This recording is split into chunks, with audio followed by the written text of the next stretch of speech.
তো গাইজ, আপনারা যারা যারা স্মার্ট ভ্যালুতে কাজ করছেন বা স্মার্ট ভ্যালুতে নতুন অ্যাডমিশন নেবেন বলে ভাবছেন, আপনাদের মনে কিন্তু এই প্রশ্নটা অনেক সময় আসে বা আপনারা আমাকে কমেন্ট সেকশনেও অনেক সময় এই কথাটা জিজ্ঞেস করেন যে স্মার্ট ভ্যালুতে কাজ করা কি উচিত হবে বা স্মার্ট ভ্যালু থেকে কি সত্যি সফল হওয়া যায়, এই কাজটা কি আমাদের করা উচিত বা আমরা যাকে অ্যাডমিশন করাচ্ছি এই বিজনেসে বা যাকে বিজনেসটা রেকমেন্ড করছি তাদেরও কি এই বিজনেসটা করা উচিত। তো দেখুন, এই সম্বন্ধে আমি আপনাদের কোনো নির্দিষ্ট রায় দেব না। আমি আপনাদের স্মার্ট ভ্যালু সম্পর্কে 10টা পয়েন্ট শেয়ার করব।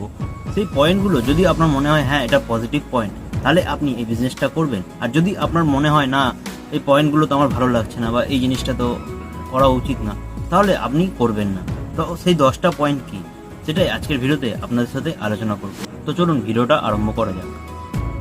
এখানে সবার প্রথমে যে পয়েন্টটা আসছে সেটা হলো স্মার্ট ভ্যালু একটা ডাইরেক্ট সেলিং কোম্পানি বা মাল্টি লেভেল মার্কেটিং কোম্পানি বলতে পারেন বা নেটওয়ার্ক মার্কেটিং বিজনেসও বলতে পারেন।